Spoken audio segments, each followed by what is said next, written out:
पूरे देश में इन दिनों लोकसभा चुनाव हो रहे हैं। सभी दल जहां अपने अपने संगठन को मजबूत करते हुए चुनावी मैदान में डटे हुए हैं। इसी कड़ी में बक्सर संसदीय सीट के एनडीए गठबंधन में बहुत कुछ ठीक ठाक नहीं है। बक्सर जिला भाजपा संगठन के अंदरूनी कलह विवाद अब सामने आ रहा है। बक्सर भाजपा के केसठ मंडल के अध्यक्ष रतन राउत ने सोशल साइट्स पर एक बीती वीडियो जारी किया है। कहा है कि बक्सर भाजपा के जिलाध्यक्ष भोला सिंह के ऊपर कई गंभीर आरोप लगाते हुए कहा कि बक्सर जिला भाजपा संगठन में कोई मान सम्मान नहीं है।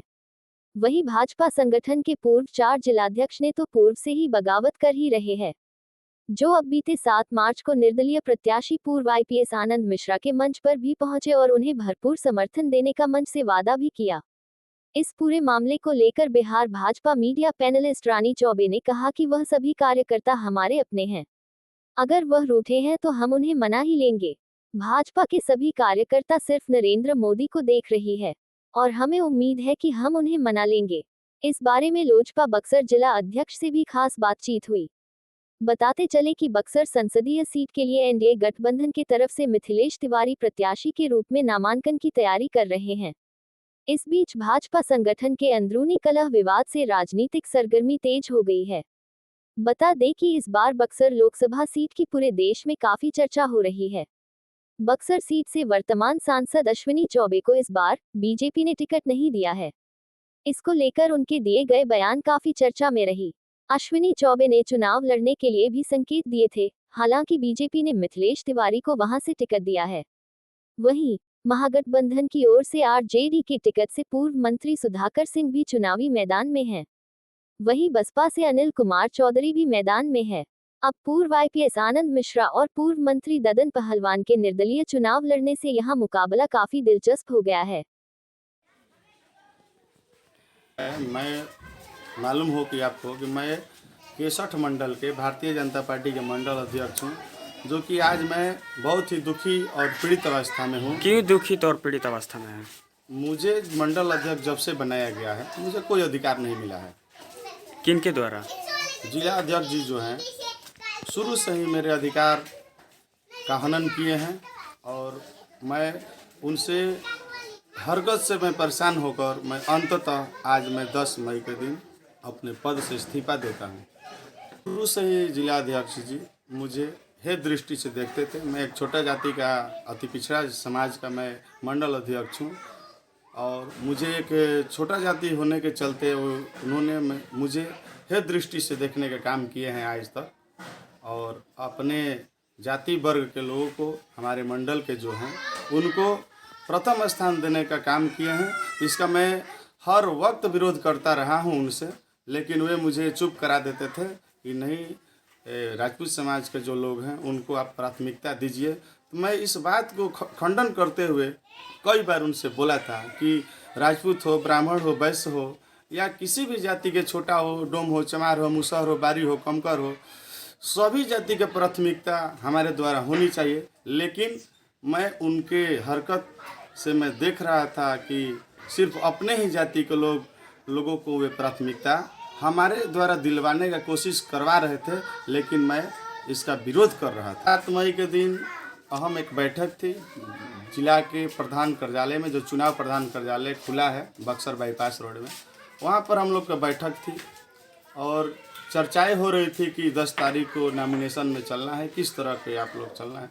तो उस दिन गाड़ी घोड़ा की बात को लेकर मुझे एक गाड़ी मिली है जिला के तरफ से, तो मैं गाड़ी एक दिन नहीं ले गया था क्षेत्र में, क्योंकि उस दिन मेरा बीएड का परीक्षा था। तो मुझसे पूछा गया कि आप गाड़ी क्यों नहीं ले गए, गाड़ी खड़ी थी केसठ बाज़ार में। तो मैंने बोला कि मेरा उस दिन परीक्षा था, इसलिए मैं नहीं ले गया था। तो इसी बात को लेकर जिला के भारतीय जनता पार्टी के जिला प्रवक्ता हमारे ही गांव के हैं, क्या नाम है उनका? उनका रिंकू सिंह नाम है।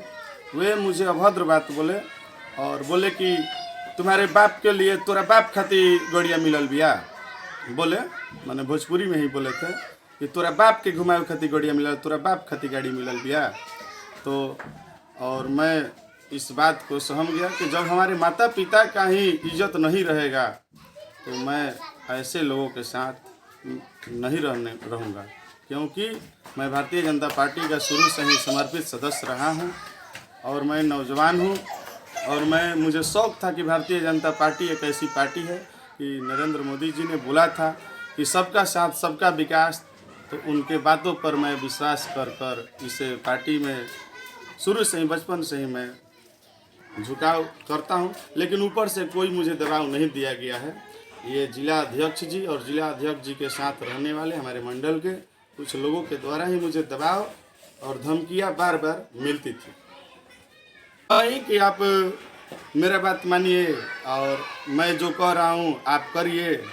और जितने भी संसाधन आती थी जिला से, जैसे कोई सम्मेलन हो गया डुमरांव में भी, विगत 4 अप्रैल के दिन डुमरांव विधानसभा का सम्मेलन था, उसमें भी मुझे 15 गाड़ी देने के बात कही गई थी और 15 गाड़ी का जो संसाधन आया था मुझे नहीं मिला था।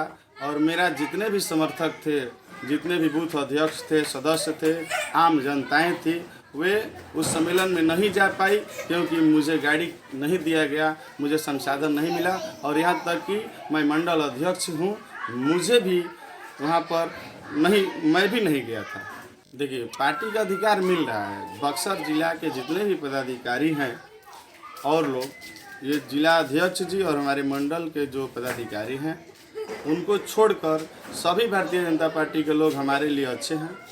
और मुझे एक छोटे भाई समझकर, अपना पुत्र समझकर सभी लोग दुलार प्यार देते थे कि आप जुड़िए और आपके जैसे लोग नौजवान इस पार्टी में रहेंगे तो एक हमारे समाज में एक नई ऊर्जा का संचार होगा।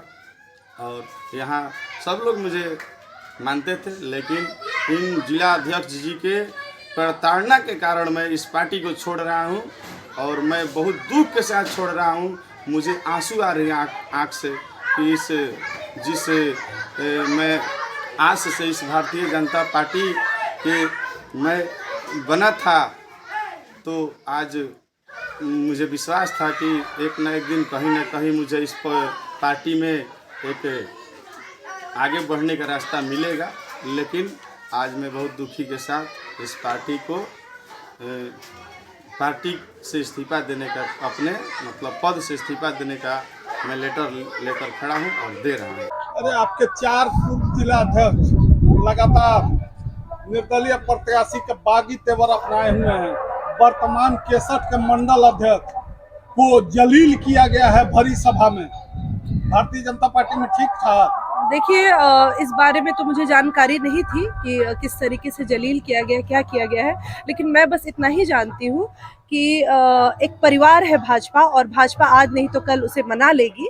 और मैं आपको बताती हूँ कि अंतिम वोट तो कमल पे ही जाना है ना, चाहे वो हमारा भाई डाले या रूठे हुए भाई डाले, डालना तो कमल पे ही है, क्योंकि एक ही एक नेतृत्व दिख रहा है, वो है आदरणीय नरेंद्र मोदी। तो सब लोग एक हो जाएंगे, आप निश्चिंत रहें। और एक घर होता है तो 2 बर्तन खनकते हैं, तो उस तरीके से होता है जब 4 लोग बैठते हैं। इतनी बड़ी चुनाव चल रही है पूरे बिहार में, तो ऑब्वियस है कि 2 भाई रूठेगा, 2 भाई हम मनाएंगे। हमारे उम्मीदवार बहुत अच्छे हैं और वो सबको फोन कर करके मना रहे हैं। और जो लोग नाराज हैं वो सिर्फ नाराज हैं, कोई भी ऐसी उनकी दुश्मनी नहीं है। वो जानते हैं कि सिर्फ बात की बात है, और बातों में तो हम मना लेते हैं।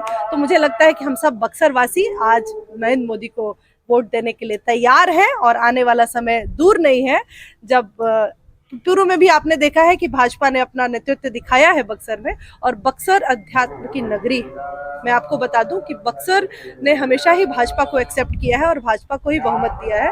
तो मुझे पूरा पूर्ण विश्वास है कि कल के नामांकन के बाद जो एक लहर आएगी प्रधानमंत्री के लिए, और प्रधानमंत्री का दौरा भी होगा यहाँ।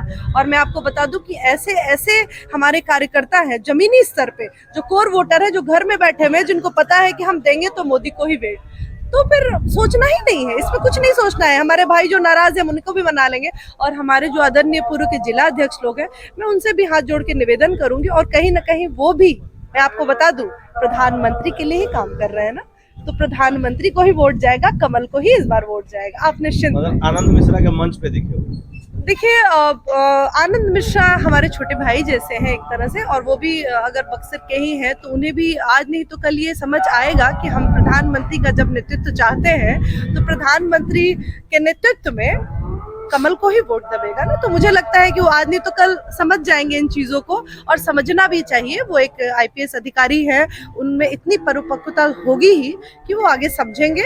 और होता है ये चुनाव में, बहुत सारे लोग आते हैं, बहुत सारे निर्दलीय लोग लड़ते हैं, लेकिन हमारी जो टक्कर है, हमारी टक्कर हमारे अपोजिशन से है, तो हम उसको देख रहे हैं। और हमारी टक्कर क्या, हम तो बहुत बहुत बहुमत से जीते हैं आज तक। आप उठा के देख लीजिए, हिस्ट्री उठा के देखिए, और आगे एक स्वर्णिम कालों में लिखा जाएगा बक्सर का इतिहास, कमल खिलेगा इस पर। ये भारतीय जनता पार्टी विश्व की सबसे बड़ी पार्टी है और लंबा परिवार होता है तो कुछ न कुछ होता है। सभी कार्यकर्ताओं का अपना मान सम्मान होता है, अपेक्षा होता है, और इसको शीर्ष नेतृत्व और भाजपा के वरिष्ठ नेता इसको देख रहे हैं। कहीं कुछ होने वाला नहीं है। अभी चुनाव 1 जून को है, सब ठीक हो जाएगा। कोई दूसरे के मंच पे जा करके दिख रहा है, 4 पूर्व जिला अध्यक्ष कोई वीडियो जारी करके और अपना बयान जारी कर रहा है, तो ऐसे में क्या मानते हैं? राजनीति में सबकी अपनी विचारधाराएं होती है, और पूर्व जो होता है चाहे वर्तमान होता है, सबकी अपनी अपनी नियत होती है, नीति होती है। और जहां तक भारतीय जनता पार्टी के पूर्व जिला अध्यक्षों की बात है, तो उनकी क्या नाराजगी है वो पुनः भारतीय जनता पार्टी के प्रदेश नेतृत्व देख रहा है। और हम पुनः आप लोगों के बीच कहा कि अभी चुनाव 1 जून को है, हो सकता है कि वो पुनः लोग अपने घर वापसी कर जाएंगे और कमल का बटन दबाएंगे और NDA के साथ। हमारे खबरों के प्रायोजक हैं शहर बक्सर में खुला है पंकज टेलर, जहां आपके मन मुताबिक कपड़े मिलते हैं। सबसे बड़ी बात यह है कि यहाँ पर आपके मन मुताबिक कपड़े की सिलाई भी होती है। यही नहीं, महिलाओं के लिए साड़ी एवं सूट भी उपलब्ध है।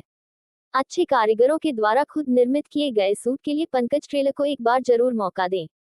पता है अम्बेंस्टर होटल के सामने।